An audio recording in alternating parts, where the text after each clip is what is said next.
دوسروں نے کہا کہ بیٹا یا بیٹی کا اگر ہم رشتہ کرنا چاہیں تو کیا استخارہ کرنا لازم ہے؟ جی پہلی بات تو یہ کہ کوئی لازم نہیں ہے، اور دوسری بات یہ ہے کہ صرف استخارے پر اکتفا کرنا بھی بہتر نہیں ہے۔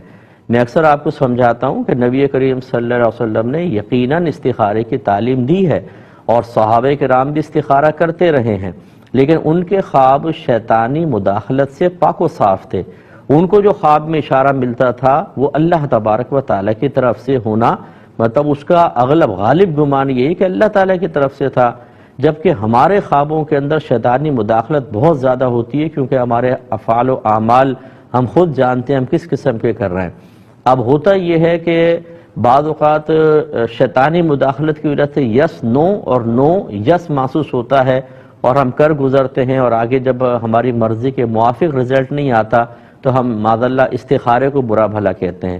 دوسری بات یہ ہے کہ فرض کر لیں کہ اللہ تعالیٰ کی طرف سے ہی اشارہ ہوا، اب وہ اشارہ کا مطلب یس یا نو تو ہے، یہ کہاں سے آپ نے کر لیا کہ یہ آپ کے حق میں مطلب جو آپ کی مرضی کے مطابق ہے ویسے ہی بہتری آئے گی؟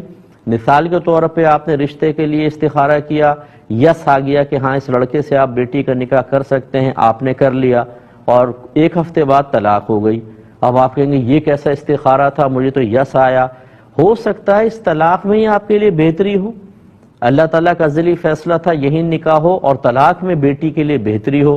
اب اس راز کو ہم سمجھ نہیں پاتے۔ ہمارے نزدیک تو استخارے کے بعد اگر یس آیا تو اس کا مطلب رزلٹ یہ نکلنا چاہیے تھا کہ وہ کبھی رشتہ ختم نہ ہوتا، داماد جو ہے بیٹی کا بہت زیادہ خیال کرتا، سسرال بھی بہت اچھا ہوتا، اور بیٹی ہر دفعہ آ کے بہت سسرالیوں کی تعریف کرتی، ہم کہتے ہیں دیکھا استخارے کی کتنی برکات ہیں۔ تو میں نے اپنی زندگی میں بہت سارے لوگوں کو دیکھا ہے کہ استخارے کا مطلب تکلف کرنے کے بعد پھر وہ ہم سے کویسچن کرتے ہیں استاد وہ رشتہ آیا تھا ہم نے استخارہ کر لیا اس میں نہ آ گیا، اب اگر ہم استخارے کے خلاف چلے جائیں کوئی مسئلہ تو نہیں ہوگا؟ سوال ہی پیدا ہوتا ہے کیوں کیا تھا آپ نے استخارہ؟ خالی رسم پوری کرنے کے لیے؟ استخارہ کا مطلب ہے اللہ تعالیٰ سے مشورہ طلب کرنا۔ تو ہماری تمام باتیں آپ ذہن میں رکھیں، اس لیے کوئی مجھ سے پوچھتا ہے تو میں مشورہ یہ دیتا ہوں کہ آپ مشاورت کریں، اچھی طرح تدابیر اختیار کریں، پھر ساتھ میں استخارہ چاہیں تو کر لیں، لیکن استخارہ ظنی چیز ہے کہ اس سے کوئی قطعی رزلٹ نہیں آئے گا۔ اور یاد رکھیں کہ استخارہ کا تصور نبی کریم نے خود کرنے کا دیا ہے، یہ نہیں کہ آپ دوسرے سے استخارہ کروا لیتے ہیں جی استخارہ کیجئے گا، انہیں بھی تصویر گھما استخارہ کر کے بتا دیا۔ یہ صحیح جو شرعی تصور ہے بس یہ کہ آپ خود کریں، عشاء کی نماز کے بعد 2 رکعت نفل نماز استخارہ پڑھیں، اللہ کی بارگاہ میں التجا کریں کہ اللہ تعالیٰ جو میرے حق میں بہتر ہے وہ خواب میں دکھا دے۔ پھر اگر خواب میں آپ کو سفیدی یا سبزی نظر آئے تو سمجھ لیں یس ہے، اگر بلیک نظر آئے ریڈ نظر آئے تو نو ہے، اگر کوئی خاص علامت نہ ہو تو 1 دن کریں، 2 دن 7 دن تک کریں، کوئی نہ کوئی اشارہ آپ کو ملے گا۔ اس کے باوجود نہ ملے تو آپ چھوڑ ہی دیں، اب آپ مطلب تدبیر اور مشاورت کریں۔ لیکن میں اکثر یہ کہتا ہوں کہ استخارہ کی طرف آنے کے بجائے آپ یہ کر لیں، اس لیے نہیں کہ میں سنت کو روک رہا ہوں بلکہ اس لیے کہ ہمارے لوگوں کے ایمان انتہائی ضعیف ہو چکے ہیں، کمزور ہو چکے ہیں، باقی شرعی تقاضے پتہ ہی نہیں ہوتے، استخارہ کرتے ہیں اور اس کے بعد معاذ اللہ کی بارگاہ میں شکوہ کرتے ہیں کہ اللہ تعالیٰ تو نے کیسا مشورہ دیا، ہماری تو بچی کا مستقبل تباہ ہو گیا۔ ان کے ایمان کو کون بچائے گا؟ کس نے کہا تھا آپ کو استخارہ کرنا واجب ہے؟